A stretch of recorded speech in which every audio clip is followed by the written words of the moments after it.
बाप्पासाठी मोदक तयार झाले का आजी? हो, हे बघ. नमस्कार. आज आपण बनवूया उकडीचे मोदक. गणपती बाप्पा मोरया. मोदक बनवण्यासाठी लागणारे साहित्य: तांदळाचे पीठ, मीठ, तेल, पाणी. चून बनवण्यासाठी किसलेलं खोबरं, गूळ, वेलची पावडर, केसर, तूप. पण चून बनवायला घेऊया. प्रथम कढई टाकलेली आहे, त्याच्यात चमचा तूप टाकलंय. तूप टाकल्यावर आपण आता त्याच्यात 1 वाटी किसलेलं खोबरं टाकलं. खोबरं थोडं गरम झालं की त्याच्यात अर्धी वाटी गूळ टाकलं.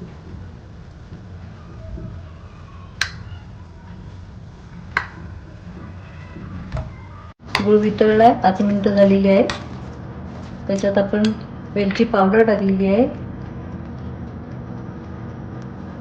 आणि केशर टाकलेली आहे.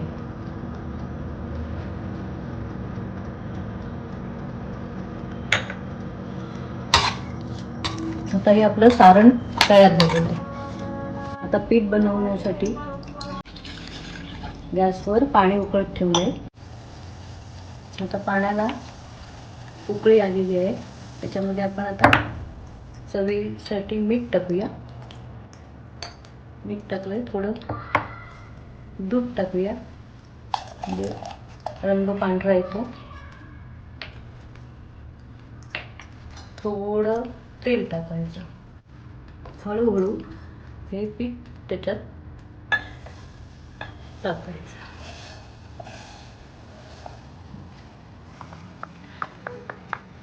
यासाठी बासमती किंवा आंबेमोहोर तांदूळ वापरायचा. त्याचा वास छान येतो. झाकून ठेवूया.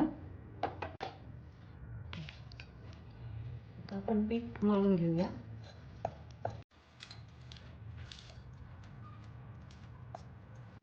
असं पीठ मळून घ्यायचं आहे.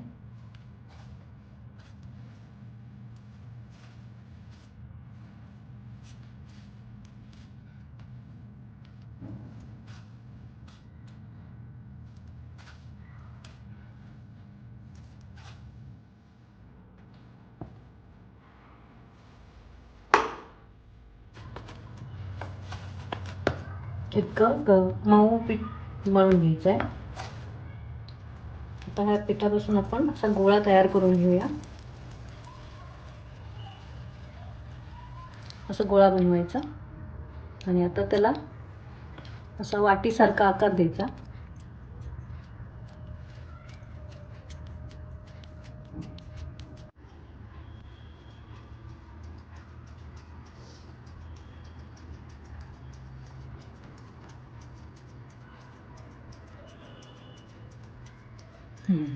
अशी वाटी बनवायची आणि मग त्याच्यामध्ये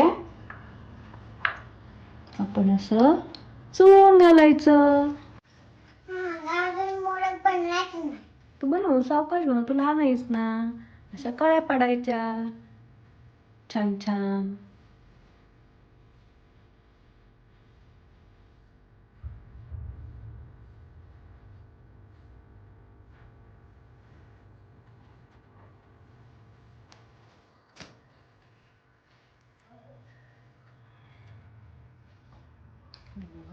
मोदकाला असा आकार द्यायचा.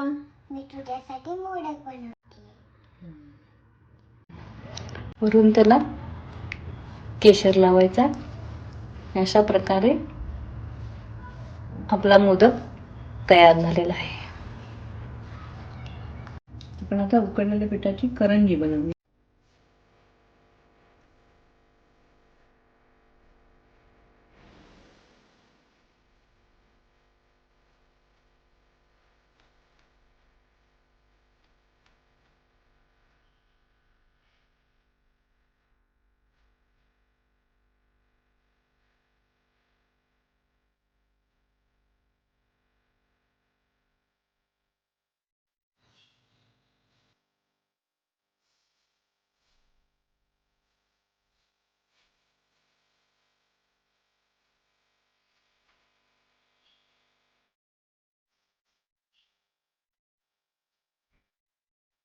हे मोदक आपण वाफवून घेऊया, 10 मिनिटं ठेवायची.